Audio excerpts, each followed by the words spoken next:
It's said that life is a journey best traveled with friends. Along the way are adventures and misadventures. But if you're Ms. Mel's friend, you'll find some Ms. adventures. Join Ms. Mel for misadventures with friends and explore the paths of friendship.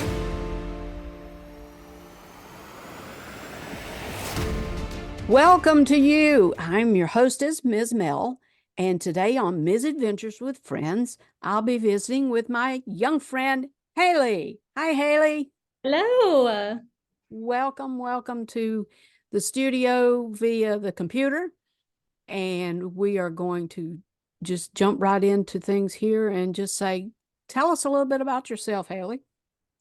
Well, I'm first of all really excited to be here. Thank you for having me. It's an honor. And a little bit about me, I am a wife, homeschool mom of 3. I am addicted to new hobbies, often just changing it up. Right now, I dabble in writing, photography, and I love to be outside and drink good coffee, read a lot of books. So that's a little bit about me and my life. I'm in good company with the hobbies. Yes. That's why I had to create an entire space for my hobbies, and I still haven't gotten everything moved out of my house into my cottage, as I call it, for having a place to do all my hobbies. It's just I get in the middle of it and I stand here and I decompress, Mm-hmm. and then I don't really work on my hobbies. It's like the anxious mind. Yeah, it just I sit down, I've got a comfy chair and I've got some of my favorite books out here and some of my study books. And if I'm studying, that's different, which I can usually stay focused with that. But most of the time I ignore the 2 or 3 or 4 actual hobbies that I have started out here and get tangled up in a book. Yep. And it's probably I've got a shelf full of books that I have read, some of them 3 times through the series. Mm-hmm. I end up get into it again. It's almost like visiting with an old friend. It really is. And it's so cool because books they really do become friends. Hmm. Like a few of my favorite series, like you said, I will like reread because I miss the characters. Exactly. Uh, the only drawback is we tend to ignore our human friends Absolutely. when we get too entrenched in that fantasy land called reading. It's great though. If you're not a reader, listener, get out there and do some reading, or at least get a podcast that reads I books to support. you, Yep. and some audiobooks and things like that. One of my kids, he loves to have a tangible book in his hand while he's listening to the audio version of it. That is dedication. And he reads along with it. And I tell you, it's just, I sit out here and on occasion in my escape pod and listen to an audiobook while I'm working on one of my hobbies. I have done that before. I think I cross-stitched part of a pattern while listening to Lord of the Rings.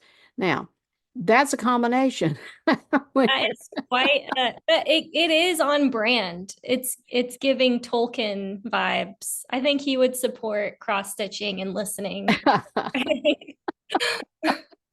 It was great, though. I enjoyed that. So we have a common interest in that, which is fun to have common interest with your friends. And let's just go that direction. Why don't we talk about that? With your friendships that you have? I know that Haley has lots of friends. She is personable. She just reaches out to people, and she's right there. And if she's not reaching out, one of her kids is, and they're adorable. And you can't help but want to find out who made these cute little kids.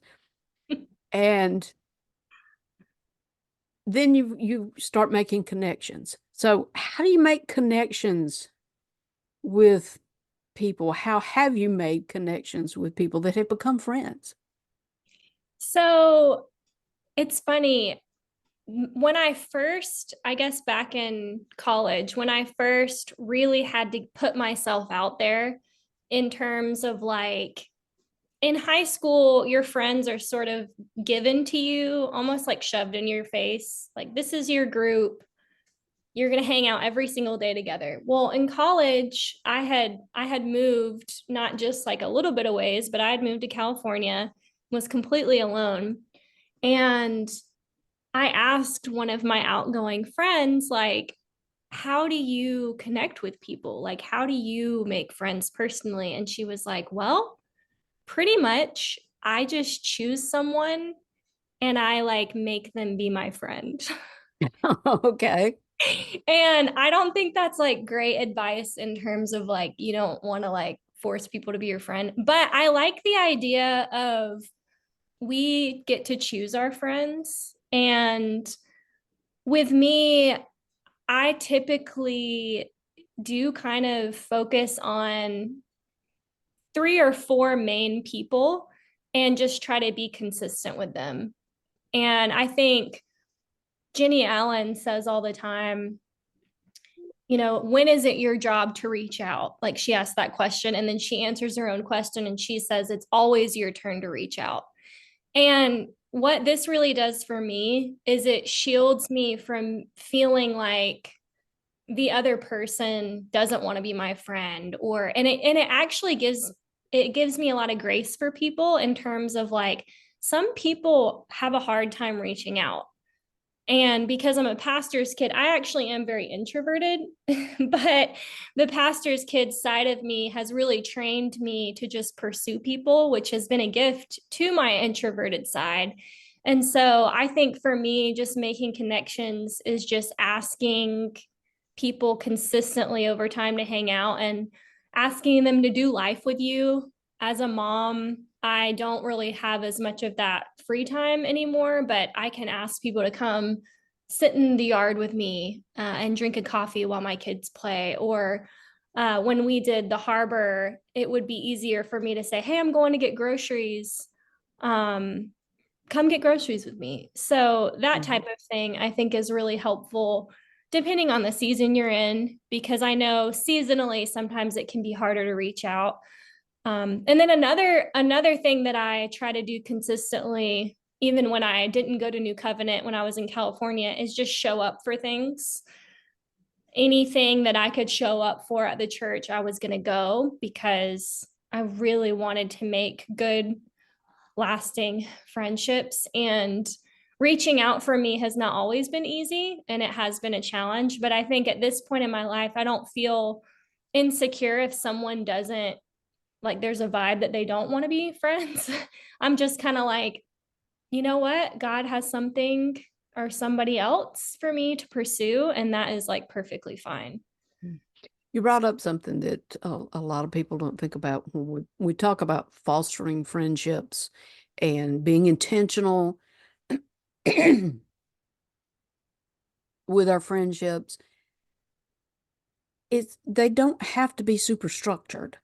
Mm. I know at the stage of life I'm in, my closest friends, we really have to schedule something Mm-hmm. because, we don't have little kids anymore, but most of us are working or we have adult kids that we're trying to help navigate life, or we have elderly parents that need care, or grandchildren, some of them that need assistance and things like that. So we definitely have to structure something Mm-hmm. for a time for all of us to get together. But if you're working with getting together with just one or two friends, something as simple as going shopping. Hey, I've got to go get groceries, or I need to run to the big box store and pick up a few things, or I've got to go to the members store, the big box member store out. I'm making a Sam's run. You want to go with me? Mhm. Kind of thing. And it can be just that. And it gives you so much time that you can just have downtime together.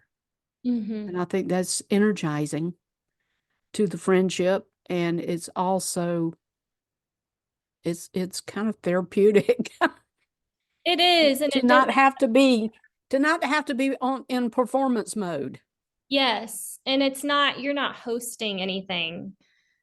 Exactly. I go to Anderson to get my hair cut and done, and it's a big process. But last time I went, I asked a friend to go with me, and she went downtown while I got my hair done, and then we had dinner, and it was so relaxing and just a joy to be able to like bop around.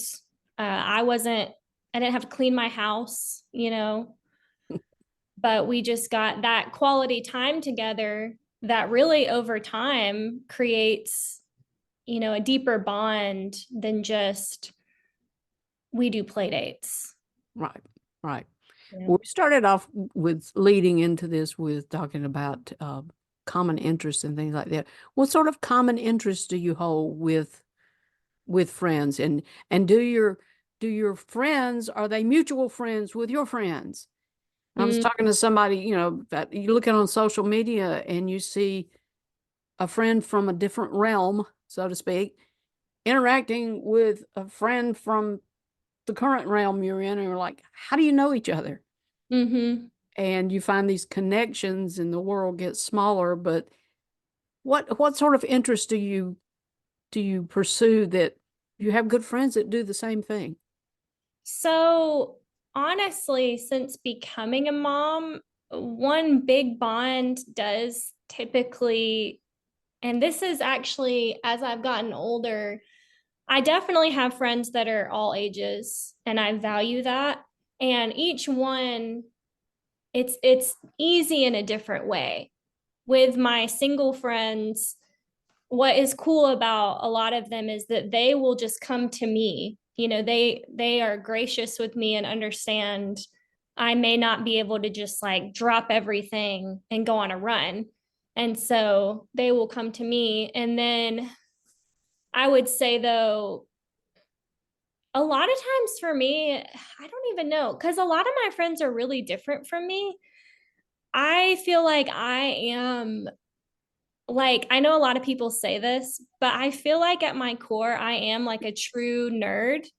And like, we were talking about books earlier. I did actually just recently meet up with a friend and she loves books. And so we talked for like 3 hours at a coffee shop just about books. And we do share a lot of interests. But I would say for me, I like people who, like, they don't have to have the same hobbies as me, but I would say I like people who are authentic and who are willing to be open and honest about where they're at.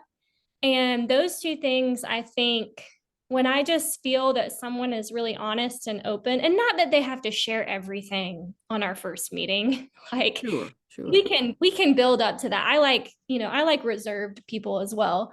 But over time, you can just tell when someone is being their true self. So that really draws me to people. And definitely when someone has a really genuine relationship with the Lord. When I was younger, to be honest, subconsciously, that wasn't something that I typically put as high up on the list. And I feel like in a lot of my way past relationships, no one currently, I was sort of leading spiritually. And I think now that I've gotten older, my standard for those really tight knit people are typically people that have a strong relationship with the Lord because of that verse, iron sharpens iron. Mm. And I absolutely want to be someone that is, that we're creating sparks. Yeah, yeah. And so those things really, I do, it's like a cherry on top when someone likes the things I like. I'm a big sharer of things that I enjoy. So if you're friends with me, you probably will hear about it, whether you like it or not. I can't help it. So I don't know if that answers your question, but Yeah, that goes in the right direction, I think.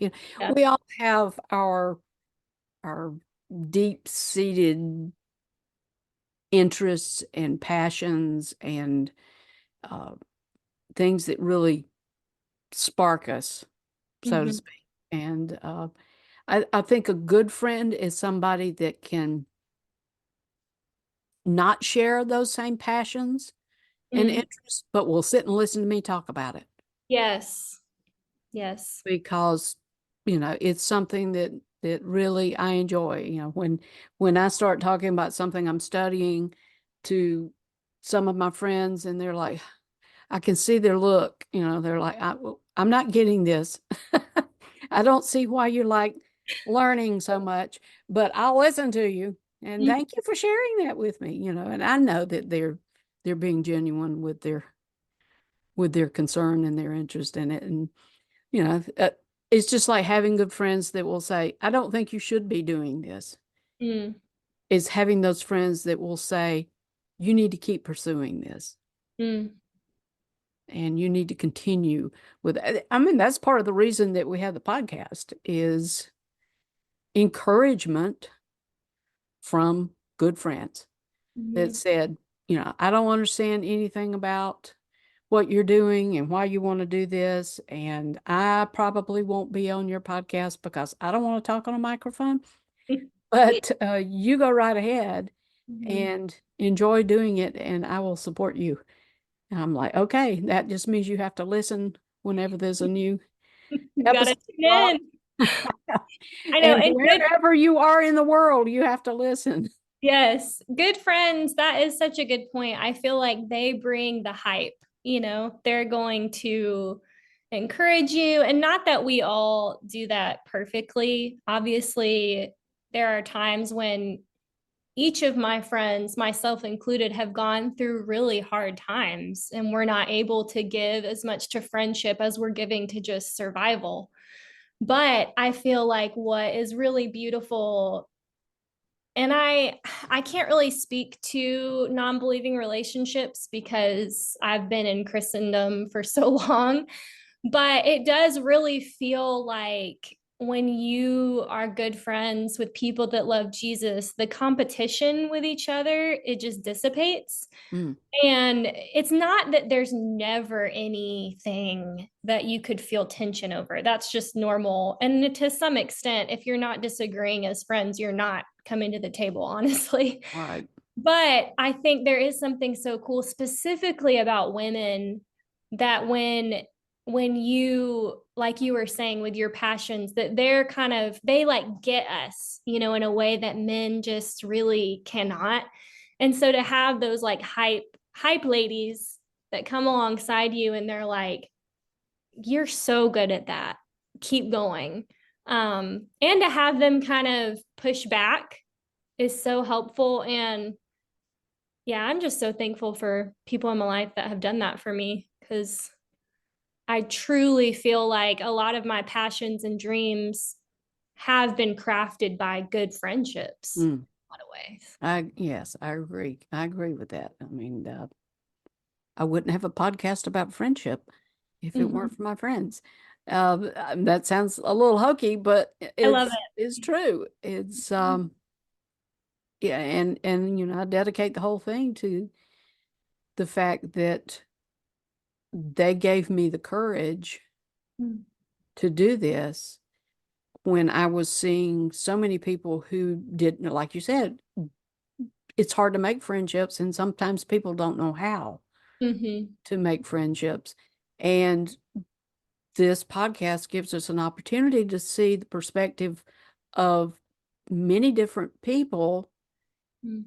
And the common theme is authenticity, intentionality, Yep. uh, being the one to step out Mhm. and trying to withhold judgment. Yes. And that's tough to do sometimes when we make assumptions over all sorts of things. I remember distinctly one friend that I don't see very often anymore, and occasionally I'll see a post on social media. But when I met this gal, and it's been, oh gosh, 25 years ago, maybe, I looked at her and I thought, nah, she wouldn't want to be friends with me. You know, she had a certain glamorous look, Mm-hmm. and she was free spirited and, somewhat bohemian, Mm-hmm. very passionate about her faith walk. And I was in a tough time then, spiritually, and had young kids, and I was like, no, this is just not going to work. She's just that kind of person that will not want to connect with dumpy old me. And that's the perspective I had for. And it was interesting to see how that friendship blossomed, because I had started off with judgment, Mm-hmm. more judging myself than her. Yeah. But I didn't see it that way. I thought, I'm judging her, and she comes from a certain neighborhood, she comes from a certain background, da da da da. Sometimes when you can set all that preconceived notions aside, it'll blossom into a wonderful friendship. And even though it might be short term or for a season, I just encourage people to set aside that preconceived notion, whether it be uh, socioeconomic Mm-hmm. or ethnic, cultural, or even from a faith standpoint. Mm-hmm. Uh, just try looking at a person as a person. Yep. Yeah, it sounds like a Dr. Seuss book, doesn't it? It Person, does. person, no matter how small. Yep. And we're all made in the same image, Mm-hmm. and that we're all. If you're listening and you're not in a Christian faith walk, Scripture says that everyone that's ever been, that is now, and ever will be, is made in the image of Almighty God. Mm-hmm. We believe that as followers of Christ. And anytime we look at another human, whether they be infant, child, teenager, which is hard to look at teenagers sometimes, I get it, young adults, middle aged, elderly, whether they're perfect in their appearance or disfigured, they are made in the image of God. And we are looking at an image bearer. Mm-hmm. And that will step you back. If you really consider that, it will step you back, and it'll have you looking at people differently. Yeah, and it weeds out a well, it weeds out a pickiness. Mm-hmm. I think a lot of times the reason, you'll hear people say, I don't have friends, I've tried, and I do have a lot of compassion because I know rejection stinks. It just does. I mean, it is not fun. It is not, it's also, it wounds you in a way that makes you not want to reach out again. But I will say, sometimes I think out of our pickiness, we reach out for the idea of who someone is almost. Mm-hmm. And God has, in his grace, shut that door through rejection. And it's cool to think about when you reach out to someone and there's like a resounding yes, that what you thought was going to be the best really wasn't. And honestly, the people that are most different from me in my friendships, they're not necessarily the most challenging either. Sometimes it's more challenging, when there's someone that is really similar to me. Yes, yes. And I'm not thinking of anyone specifically at all, but Well, it's because it's almost like we're looking into a mirror. yes, So yes, we're really seeing ourselves and our own faults yes, too. So yes. And I'm thinking of people that, too, in terms of that they're really different from me. They have taught me to be more perceptive, more intentional, to ask better questions about other people. I think they have taught me to slow down. And, if I had, like you said, just prejudged them, I really might have thought, yeah, they wouldn't want to be friends with me. Or what would we talk about? Sometimes I can get really anxious before meeting up with new people because I like to have like control. And I don't mean control like I want to control them. I mean more like I like to know what's going to happen. right, situational control. Yes. Like Right. I want to Understand. know that it's going to go well, you know. But it's been cool to see as I've reached out to people that are different from me, that God has really brought into my life people that I don't just want to be friends with, but I think there was a need for that season for me to have them as a friend. And so that's been really cool. And it definitely wouldn't have happened if I had been judgmental, if I had closed the door. You're listening to Misadventures with Friends. But we've talked about positives, a lot of positives with friendships. Let's chat a little bit because you did mention that it was an interesting idea to talk about. Let's talk about this idea of a friendship that goes sour, or maybe it's just begins to okay, get the words right here. It starts to be draining. We sometimes call them as extreme as a toxic friendship, which again sounds like an oxymoron, like adult children. I think I've heard that recently as an oxymoron. But the idea of a toxic friendship, something that's unhealthy. Let's address that from experience, if you've been through that, and for the sake of wisdom for someone who might be in that kind of situation.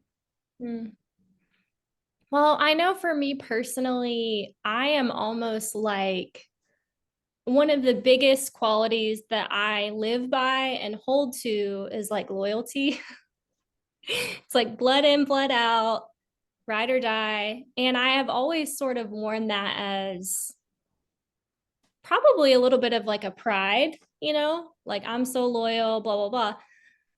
But I think as you get older and you're doing life, you start to realize that, and this is a buzzword, so I want to be careful with it, but that there is definitely a need for boundaries in relationship. And I think anytime with a friendship that you begin to feel, and I think we all know what this feeling is, it's like drained, worn down. I don't think that alone is ever enough to cut off a friend, because I think you can potentially end a friendship that wasn't done yet, that had so much more to go. And it's kind of like, it kind of reminds me of marriage a little bit. It's like if you choose to end it early, you haven't really seen what God can do. And that's obviously like a very broad statement. So I'm not speaking to individual problems. True. Yes. But to that point, I think in friendship, sometimes what happens is we start to feel drained. We don't really have the tools to know how to put in boundaries that are honest and gentle. And on the flip side, I don't think we're a culture that receives any type of criticism well. True. Like, we don't know how to receive. I'm speaking for myself. Like, I don't want to hear.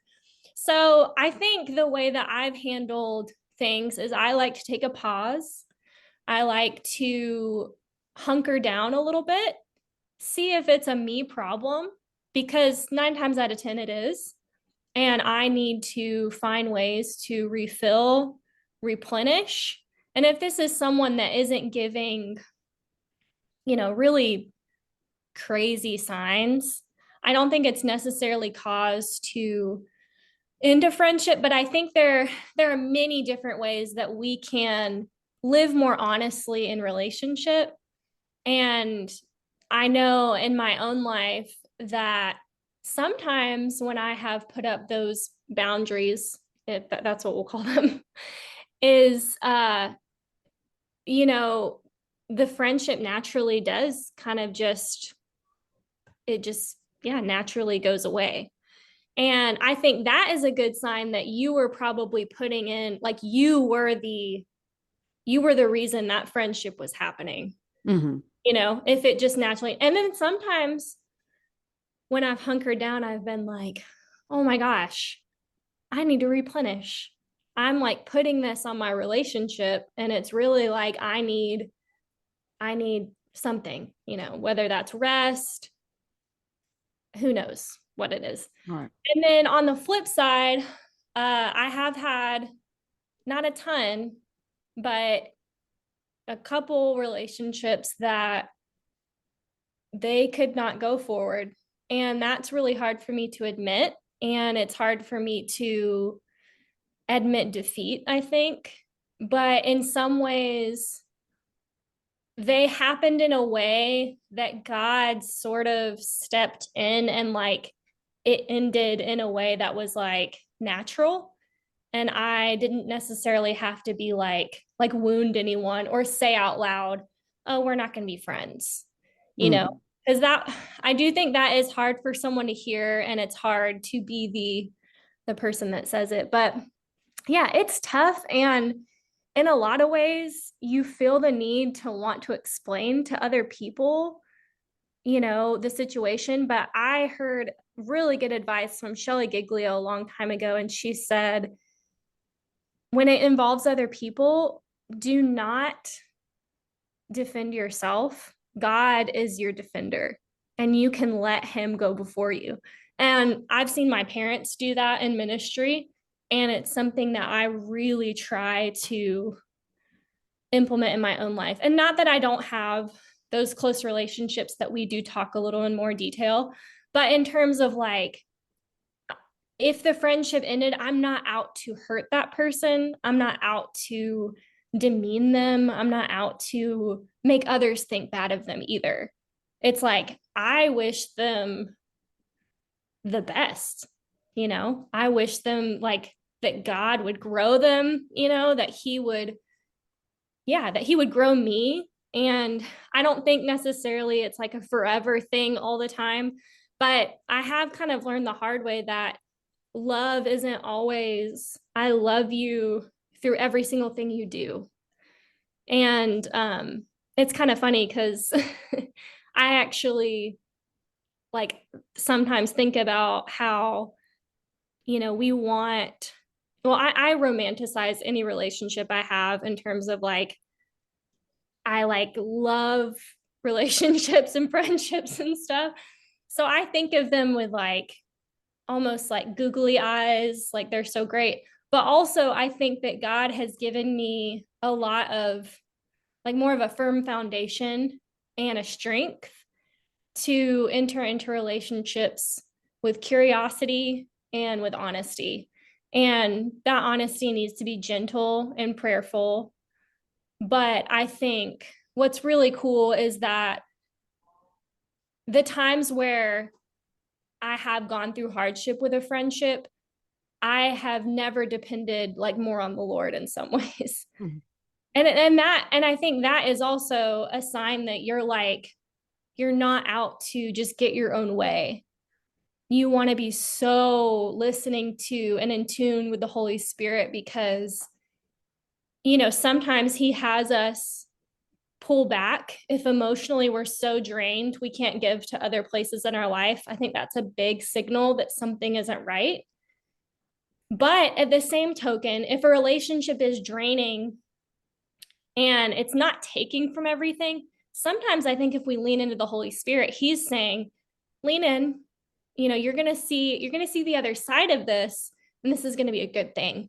And I've had both, but I think ultimately it's a lot of like seeking out wisdom from other people who are older and wiser than me, and really asking them to be honest. Don't tell me what I want to hear. Yeah. Like I want to hear the hard truth. Am I the problem? And then also, like I said, just that desperate prayer of like, God, you got to work, because I don't have all the answers. Exactly. Yeah. Haley, I think one of the most endearing statements you've just made is a beautiful approach to developing a friendship. And you said curiosity and honesty. Mm. We have to be curious because we don't know everyone's heart. We don't know their thoughts. We don't know their experiences. And being curious about that. People will say, well, I don't know how to make a new friend because I don't know how to talk to people. Mm. And I don't know what questions to ask. And we have played some little games with the podcast every now and then, and I'm not real good at it because I forget to prepare. The whole idea of speed friending, I think that's a great exercise to run with a group of people, particularly if you have some prompt questions to get them in that. But the curiosity of, I'm not going to know anything about you unless I'm curious. I've met people who basically got in my face and said, I'm going to be your friend, and began to unload all of their baggage into my arms. And I'm like, wait a minute. I'm just not prepared to take on all of you at one time. And maybe never. Yes. And introvert problems. Yeah, definitely. And it's, but those genuine friendships that open up in your path and in your journey where you can explore a little bit with curiosity. And that's the best thing to go in. That curiosity will negate the judgment. I think that's the best approach to, if you feel like you've got a problem with making friends because you prejudge, you assume that they're going to find something wrong with you, so I better find something wrong with them first. So that throws up defenses. Being curious and setting yourself aside for even just a moment, even if it's just a chance encounter with someone, being curious, listening for the Holy Spirit to prompt. That muttered prayer will get you a long way into a more comfortable situation or a more challenging situation. And again, like you said, leaning in is going to benefit both of you. Yeah, and I think curiosity, with what you were saying, it protects you from judgment, and I think it also like helps you decide kind of where the friendship is headed, because we can have sort of these layers of friendship. Not everybody has to be in that tight circle, and I'm not saying that we should always be open. I think we should be open to who God is going to bring our way. But also, we don't have the capacity to possibly be friends with everyone. It's just not going to happen. And so I think curiosity also can shape, like, you're not just like accepting whatever like you said, is just kind of thrown into your lap. Like you have the option to say, I would like this to be more of a casual thing. Mm-hmm.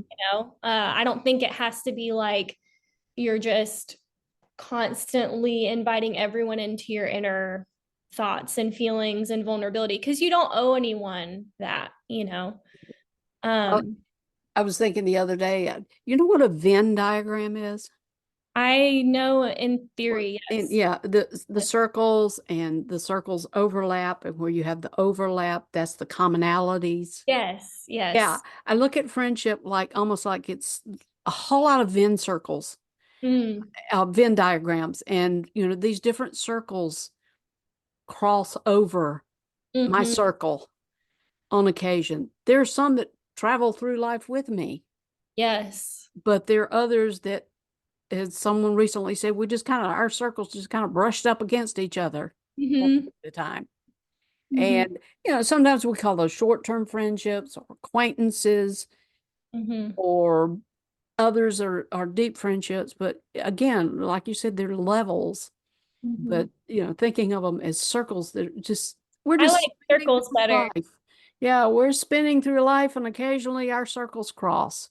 Yeah. And we get that. And maybe it's two and three and four circles intersect, and who knows, let's get metaphysical or with it and say that they come in three dimensions Yes. as well, and got a bunch of stuff happening at one time, and you realize, hey, all of this is connected, Hmm. and wow, look what God orchestrated. Hmm. And then we get a deeper lesson in our faith also through all of that. Yeah, and some circles might even come back around and my friend Kelsey, think more acquaintances. We went to Costa Rica together, but we were not close friends. And now, she's definitely one of my closest friends. Mm-hmm. But it took 7 years, Mm-hmm. until like we Yeah. touched back and Well, got. I spoke with a friend on the podcast. I'm in the process of editing that podcast now. I had not spoken to in 35 years. Awesome. And it was just like we just picked it up where it left off. And Mhm. we caught up with each other, and there was just that bond that was there. It was amazing. It was just such an exciting. I almost don't want to share that podcast because it was so Mhm. special. Being Yes, able to I feel reconnect that. with her, and Mm. and it wasn't long enough, so we've already decided we're just gonna have to get together again. But it makes it tough to schedule because she's in Japan. Oh, So wow. she's getting ready to go to bed right after I get up. So Mhm. it was kind of tough. And fortunately we scheduled it so that I was in the morning and she was later in the evening. And then she told me later that she had a hard time going to sleep that night. Oh, It was no. so exciting to catch up with everything and just spark all the memories and That's so things like that. It just went haywire. Just one more little brief thing as we begin to wrap up. You did mention that you're a mom with your littles. cool. If you can give one piece of advice to your kids right now, and then later on when they're teenagers or preteens, if we could replay this for them as they're going in and exploring the world and making friendships. Now, friendships in the classroom, on the playground, in the running through the lobby of the church or Mm. whatever. That's those are friendships that are made and pass usually for kids. But they're looking for long-term friendships by the time they hit middle school and high school age and that sort of thing. What's some advice you could give them now Mm. as you're before you hit that stage. Because trust me, you think you have half a brain as a mom with little kids. What are they? What are they at teen years? I'm scared. I'm very scared. Um, so, I tell my boys all the time, and this is such a little kid thing, like it is for littles. I say, to have a good friend, you have to be a good friend. And I love the simplicity of that because I think it translates well. Sometimes we complicate friendships, and I know there are scenarios where you can be a great friend and sometimes people are just crappy. But at the same token, I think, when we're like implementing love is patient, love is kind, all those things, you either are going to eventually push away people who just really don't want to live that honestly, and like we were talking about with curiosity, or I really do think you are going to draw people who value those things. And with my boys, ideally, and my daughter, but she's so little, it's like hard to tell like what she's going to be like. But I would love for them to find kind of that David Jonathan group of friends, that there's loyalty and there's just a sense that like God brought them for each other for a certain time. So I think it's hard because we're all so complicated as humans and life is never simple, and we can be wounded or hurt in ways that we just never saw coming. And so I think not also, loving and abandoning fear, I think is kind of a good thing. We can feel so hurt and overcome by fear that it's going to happen again, that it can really limit us. But I would love to tell anybody that is hurt, like, don't let that stop you. Like, good community is one of the most rich, challenging, joy-filled, great things you could ever do. And it can make our southern space like that can be boring at times. It brings life to it, So that's probably what I would say. That's good advice, Haley. I want to thank you for being with us today on the podcast. It's great fun. It's always fun for me to chat with someone so much younger. Oh, you're so fun. Draw from your youth.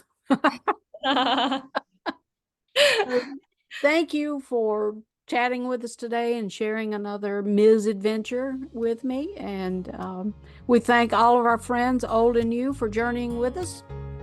And we want you to give us a thumbs up and become our friend, so to speak, on Facebook and Instagram. It's not just about the numbers. It's about making those connections. So we appreciate that. And I'm going to reiterate something that Haley said a while ago, and it's our tagline.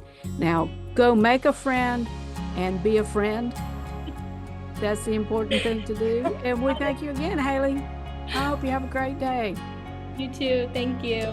Thanks, friends. See ya. Be genuinely interested in everyone you meet. And everyone you meet will be genuinely interested in you. Rashid Ogunlaru. Misadventures with Friends is a production of Depot Street Studios and Rocket 88 Broadcasting. Music is from Storyblocks.com.